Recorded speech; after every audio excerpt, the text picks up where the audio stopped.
Hold my hand. Who will both is Derek Shapiro for Derek Shapiro Power Half Hour, Season 7, 2023. With a little love and some tenderness, we'll walk upon the water. We'll rise above the mess with a little peace and some harmony. Hello, Derek Shapiro here from the Derek Shapiro Power Half Hour here in East Greenwich, Gotta Park, here for the Fed Hill Cookout. Ali Pone, lead of Fed Hill, always does this cookout every year. Gotta Park this year here in East Greenwich.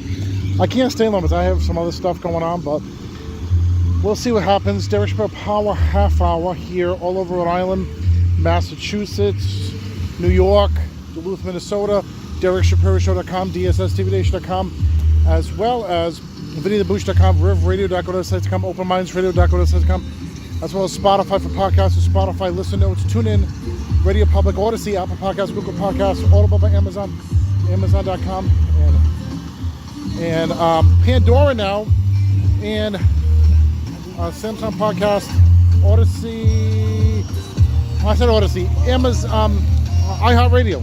Okay, Derek Shapiro Power Half Hour for the month of June. My birthday, June 7th. Fed Hill Cookout. Fed Hill Cookout. How you doing, guys? Fed Hill Cookout. Bring the stuff over here. We'll see if we can. So had an Ali Pone and there's Ali Pone. Ali Pone here. Derek Shapiro Power Half Hour. There's Ali Pone. How you doing, Ali Pone? I got Brett over here. Your cookout is East Greenwich. How come you did East Greenwich this year, by the way? We got too big for the other spot. That's right. I can't stay there for the picture this year. I gotta go to my other job, but I just want to say this is for you. I love you guys. Okay, Fed Hill Cookout. What, right? Yes. Derek Shapiro. Let's get the cable show started. We have David Cicilline from the AIDS Walk, Ron Carty, as well as Mayor of East Providence from the AIDS Walk, Bob Da Silva. We also have from the Walk for Hunger, Dylan Schneider joined me. We also have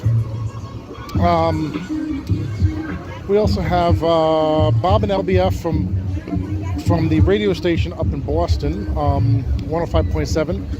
And we do have, we also do have Jeremy Reiner from WHDH Channel 7 up in Boston. And surprise person, celebrity from who I interviewed in Providence back in November. So that's happening. Let's get this show started. Derek Shapiro, Power Half Hour from East Greenwich, Rhode Island. Of course, we have Mayor Bob Da Silva here. How you doing? I'm doing fantastic. East Providence, Rhode Island. You're hosting the AIDS Walk of course every year. How does this feel to you to be back here and doing this every year? I think it's wonderful. It just shows that our community is in it for the right reasons, to help eradicate AIDS and to try to bring comfort to those who are suffering with it. You know, so this is a great event that brings awareness, lets people remember that this is still something that we're dealing with, and it's still something that needs everyone's attention. Yeah. Also, I gotta ask you about the bridge thing. You know, yeah. The bridge has been a debacle here in East Providence since the winter time. Yeah. How do you feel that it's getting better? I'll tell you what. After they opened up the third lane, we've seen a remarkable difference. I mean, I'm not trying to say or try to tell people that it's way better than it was before the bridge closed. But I will tell you this: that from December 11th, 2023, yep, to now, night and day, it's completely different. A lot better today than it was before. So we're happy to see the third lane open. Hopefully, we can work out whatever other issues there may be with traffic slow up. But from what I'm hearing and what I'm seeing, all of the streets around the city that used to be clogged up are no longer clogged up. Sure. And traffic is moving on 195 West without an issue. So that's good. So, hey, the bridge we're bridging the closure for maybe ending this walk, hopefully, eventually, because more and more people find a cure for AIDS and HIV. We're bridging the closure for. It kind of works together, doesn't right? it? See, look at that. Thank you, Mayor Bob De Silva. Pleasure. Thank you very much. Bye bye.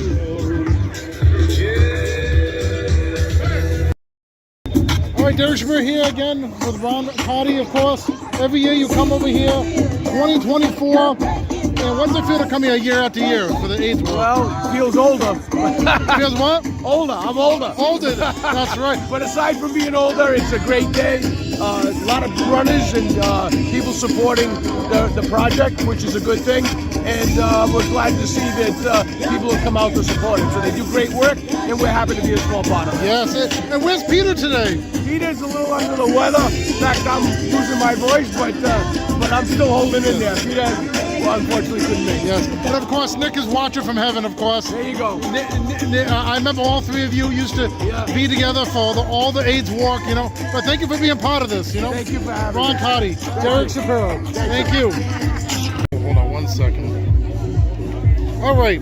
Derek Shapiro here with Congressman Cicilline, former congressman. Former congressman. And you still support the AIDS Walk, Yes. even in the private sector, huh? Yeah, well, I mean, I've been a part of this walk since the very beginning. I know. And as the president and CEO of the Rhode Island Foundation, we continue to support this organization. And I know AIDS Project Rhode Island, which is located at Family Services, serves about 1,500 Rhode Islanders.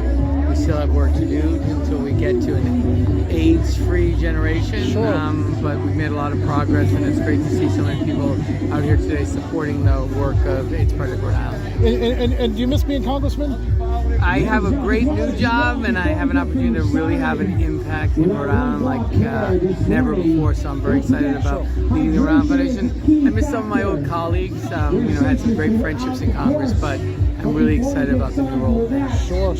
By the way, the election's coming up. What does Joe Biden have to do? I'm not allowed in my new role to kind of wade into political stuff. So. Well, thank you, Congressman My Cicilline. pleasure. Nice to see and you. always be Congressman. And former Mayor of Providence, Yes, too. sir. Thank you. Take it easy. All right, Derek Shapiro here at the Walk for Hunger here in Boston. And we have Dylan Schneider. He came off the train from Everett. How you doing, Dylan?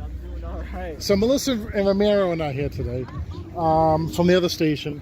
But we have Bob and LBF and Jeremy Reiner. How you doing, Mr. Dylan? I'm doing all right. This is your third walk? This is because I did it back in 2014. So that's Oh, and then we did it one year during the pandemic. fourth. Fourth, and this is my I lost count. You know what I'm saying? So, we'll interview some people that's here today, other media stations here today, and meet Derek Shapiro here. All right, more to come here, right? Walk for Hunger 2024. How's it feel to do this? Feels good. I did promotion already. People are dancing, dance for hunger, you name it. Over here with another morning show crew over here, WROR here in Boston. Dylan Schneider, my co-host. So Bob and LBF. Hi. You're doing the morning show for a long time here. How's it feel to do the Walk for Hunger this year for the first time? It feels cool. It feels cold. Usually Romero does it and Melissa comes here. He's home counting money, so we were available to do it. Yeah. No, we wanted to do this. This is awesome. It's a really good cause. Yeah. Really, food insecurity is a real problem, and we're happy to help. I'm happy to be around people who are, willing to help too. That's right. Dylan was late because he was counting money too, right? You No, count no, money, too? I'm kidding, Dylan. But so tell me, what's the secret in this to us? Why do people love the Bob and LBF morning show? That's a good question. Mystery. I think we're the same people off and on the air. Yeah. So she gives me just as much a hard time off air as she does on. Sure Yes. do. Yeah. And you're on my cable show in Rhode Island, Massachusetts, Oh my Yeah. God. New York, You're Oh, you're wow. like world. Duluth, Minnesota. What do you want to tell other people in other states that's watching the cable show right now? Well, I'd say you guys are real smart for watching this podcast. These guys are great. That's so. right. Thank And you. we're honored to be a part of it. Yeah. I mean, I Thank never you. thought we'd have a chance to, honestly. Thank I've you. asked my agent multiple times, like, can we get on with these guys? What is it going to take? So he told me what it takes. And then, All right. So, you think 5 will do? Or, A lot of cash. well, I got to pay. Money now. Exactly. Hey, donate to the Walk for Hunger over here, you know? I will. for Great sure. cause, you know what I'm saying? Yes. Bob and LBF, mornings from what time to what time? 5:30 to 10. Yes. We're the earliest morning show in Boston. Yes. Yes, because I start 6 to 9. So Nice. D Shop in the morning. So Bob and LBF and D Shop in the morning together. Look at All that. right. There you go, All guys. right, thank you. Thanks, dudes. We have Dylan Schneider here. How you doing, Dylan? And Jeremy Reiner. Every year you've been coming here. And how's it feel to come here in 2024? Be back here at the Walk for Hunger. Yeah, it's great. It's a great cause. We team with Project Bread. We're the media partner, one of the media partners, and we're happy to be involved with it again to combat hunger in Massachusetts and to bring social awareness to the problem of hunger here in Massachusetts. The goal from Project Bread is to raise over $1.3 million to combat hunger here in the state of Massachusetts. And the money that's raised doesn't go out of state. It stays right here In Massachusetts, our state, in our exactly. Commonwealth. Exactly. And I live in Rhode Island, but I used to live in Mass, and I work in Massachusetts. So it's a great community, you know. Yeah. And Dylan lives in Massachusetts. But Jeremy, let me ask you a question. You do the weather. How come it's not sunny today? I know. Well, I think we had too much sunshine last year. We used it all up. Or the clouds got wind of this great event and they wanted to be a part of it as well. Exactly. So, but there's no rain out of the clouds. Yes, because we have too much rain. You've been a meteorologist. Can you do something about the rain? I Hopefully, know. since the rain. I'm hoping that the summer pattern begins to dry out. It's going to be a La Nina summer, and they are usually known for dry summers versus last summer was an El Nino summer. Yes. So the hope is that we'll have a drier than normal summer and more sunshine on the weekends. Now, the first meteorologist I ever interviewed from Channel 7 started with Dylan. Do you remember what Dylan was? Dylan Dreyer. Yes. Yes. Yes. Do you still speak to Dylan Dreyer? We talk from time to time, but Yeah. she's down in New York City on the I know. Today Show. Yeah, last time I saw her was when she was broadcasting in what do you call that place? Faneuil Hall. Oh yeah. For when the Patriots were in the Super Bowl without Roker here. So Got you know. it. Got Yes. it, yeah. Well, Jeremy Reiner with Channel 7. Thank you very much. You bet. Nice to see you guys Thank you. again. Be Yes. safe. And thank you for being Sorry part of my about the movie. clouds. My movie's out now with you on it. Oh, right. Changes on movieinternetchannel.yellowside.com. Congratulations. All right. And here's another guest before we get to Dustin Diamond. Jerry Truman from Atlanta featuring Vinny Bucci. All right, part 2 of Derek and Friends.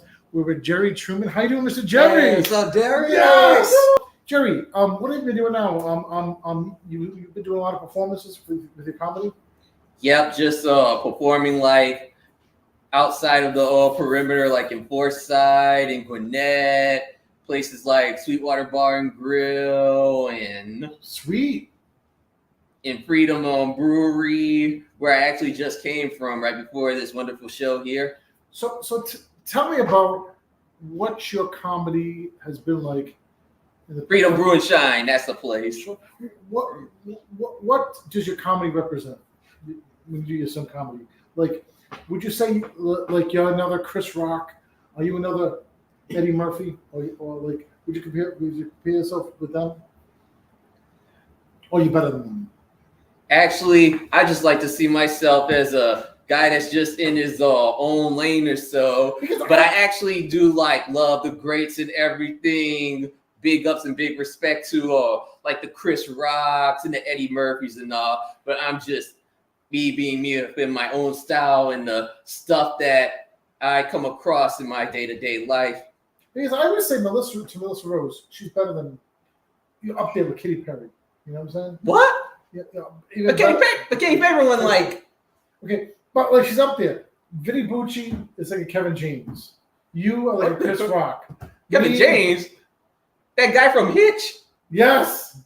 What the? I have wait. I thought they were saying like Jonah Hill or something. I mean, I see like the Booch. I'm thinking like 21 Jump Street, 22 Jump Street. Yeah, I mean, but like he has. He when he acts, he's like a Kevin James, and Jonah Hill. Okay, like he's in between them. You know what I'm saying? But if not better than him, you know. His kind of acting is like a little bit like on the methodical almost or so. It's kind of like someone that you saw that's actually like acted before, And like me- knows just what he's doing. And me, like I'm like Adam Sandler. Because actually, I and Ben remember Stiller. when Ben Stiller on a whole different kind of level. I mean, this is just Hold on. Wait. Hold on. Jerry, I'm sorry. I'm trying to not cut in on your interview, but I just gotta say something real quick. This motherfucker just appeared to Adam Sandler. Did I just hear? Did you hear that? Yes. I think I just heard yes, Adam that Sandler. he did. Okay, Jerry. Scale of 1 to 10. How high is he right now? Yeah, that's it. Okay. Just want to make sure. Back to you guys. See, you're Chris Rock. I'm Adam Sandler. I wouldn't say myself to be as the Chris Rock because I do respect like Chris Rock is like one of my idols and all that, but with Chris Rock, it's like really different or so because like the kind of like slaps that he can take or so, it's like, oh man, it's like something like I don't know if I could have like handled that kind of slap from Will Smith or something though. But So whose side were you on during Will Smith and Chris Rock's feud? I was actually on Chris Rock's side. So, question for you: this is a question for you too. Vinny, come here for a second. This is a question I have for both of you. Okay. All right. Here's the dilemma that Kevin James has. Okay. Kevin James was in Hitch with who? Will Smith. Okay. Kevin James was in a movie with Adam Sandler with who? Chris Rock. Chris Rock. So who does Kevin James vote for? Well, here's the problem. I'll answer that question very simply. It's a matter of not necessarily who he sides with, but who is right and who is wrong. Yes. And I've said this a million times before. Is the issue here is this: Will Smith slapping Chris Rock Yes. was not only the most unprofessional thing Will Smith has ever done. It damaged his career and his reputation, mostly because here's why. Will Smith was known as being a guy that was chill and laid back, nothing bothered him. He had this example that he set. And this is a guy who, even Chris Rock said, everybody was mocking him for the fact that clearly Jada wears the pants in that relationship. Yeah. Will Smith got emasculated on a level that is unheard of in Hollywood. That's part of the reason why his career is in the toilet, because you can't be a leading man in Hollywood if you're clearly not the leading man in your own house. No one takes you seriously as a alpha male when you're clearly the beta in your marriage. It just doesn't work that way. Sure. Now, I'm not saying that a woman can't wear the pants in a relationship. In some cases, they can.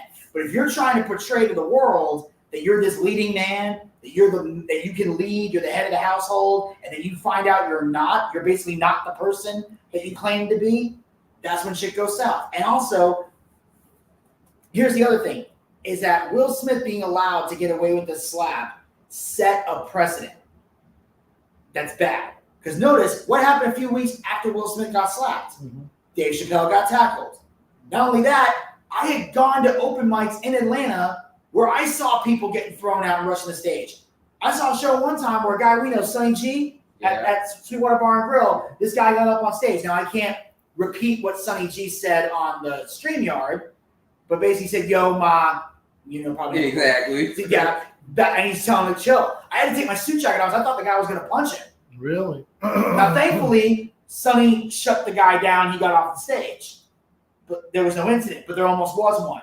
I saw one at McCracken's where this guy who looked like Chris Cobain's brother got thrown out of a bar because he was rushing the stage. People kept calling him Machine Gun Kelly, and he was offended. So it set something up to where now comedians go on stage wondering, are we going to have to fight people? Oh, so that's another question, Jerry. So yeah, when you're on stage, do you ever get scared that someone's going to attack you?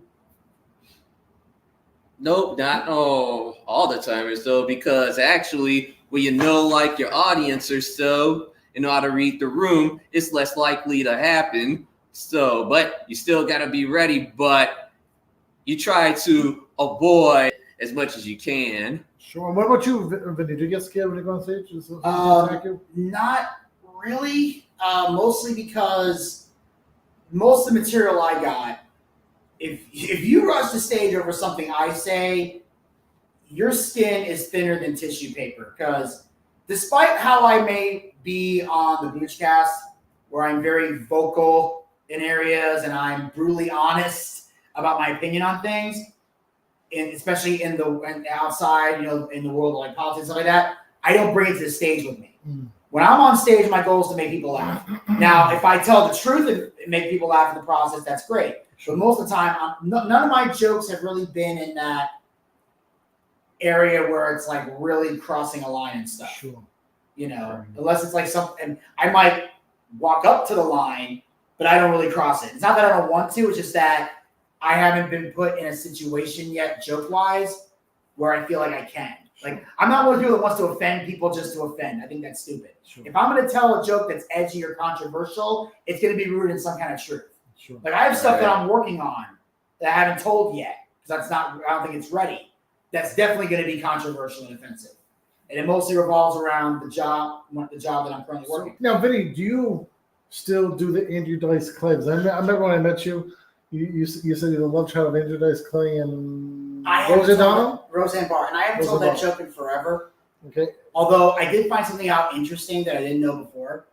Right around the time when Roseanne got canceled, like when she got taken off the air, I found out her and Dice are actually really good friends. I never knew that.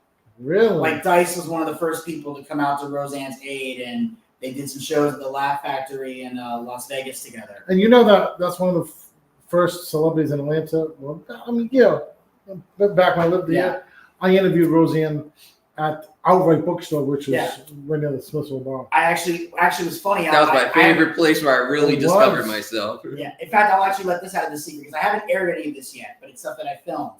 I'm actually there's a show called Dark Side of Comedy from Vice. And I'm doing a Boochcast reviews Dark Side of Comedy. And I know I mentioned this to you a while back, but I had Jerry on the show. Yeah. We shot something for Maria Bamford that I plan on releasing at a later date once I get all the things together. And I shot Roseanne Barr with another comic she used to do comedy and now she does other stuff now.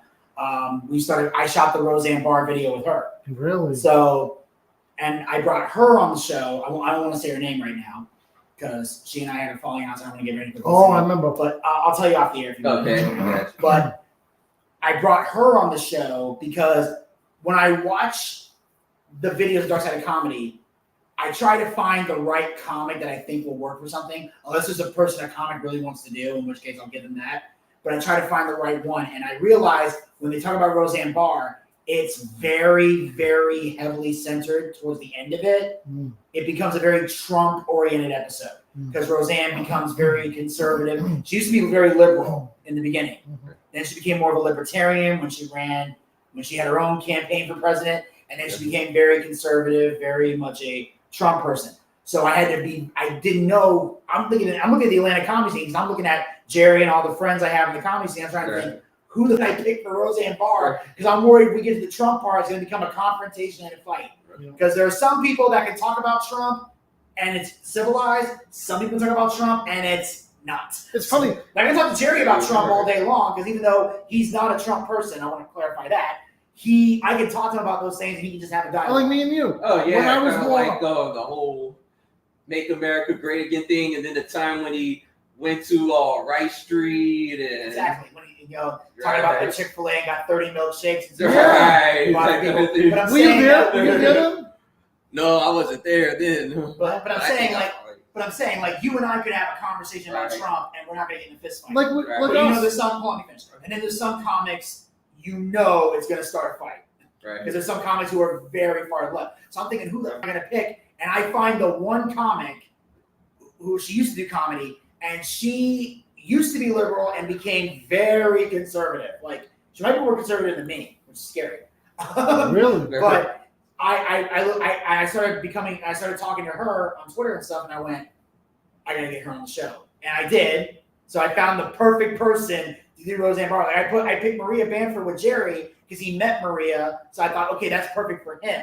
So now I got to figure out who do I pick for the other one. Before I let you go, Jerry, tell where people can find the information. You can find me on Instagram, Twitter, and everything else like Snapchat at Comedian Truman. Okay. Thank you very much, Jerry Trimmer, for being part of my podcast. Again, thank you, Vinny Bucci, again, for joining us again. And love you guys. Beautiful day for the Federal Cookout here. Derek Shapiro Power Half Hour here. This is May 25th. I'm just having my lunch. I had to get going to my other work schedule today, as I do a lot of other stuff. Anyway, having a little food. Derek Shapiro Power Half Hour. And in addition to that, we have Bill Diamond. That's the somebody who we have. Bill Diamond. I interviewed him last year. He's back this year. Bill Diamond, Derek Shapiro Power Half Hour. Enjoy the show. Enjoy this interview. And then we'll be back to end the show here. Federal Cookout, East Greenwich, Rhode Island. Hopefully you're enjoying the show.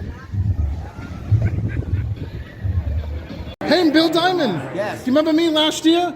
Derek Shapiro show. Remember me? Yeah. Yeah, I was standing outside in the front. You do a lot of voices. On occasion. Yes. What's your famous voice that you like to do? Right now? Yes. My famous voice is yawning. Yawn?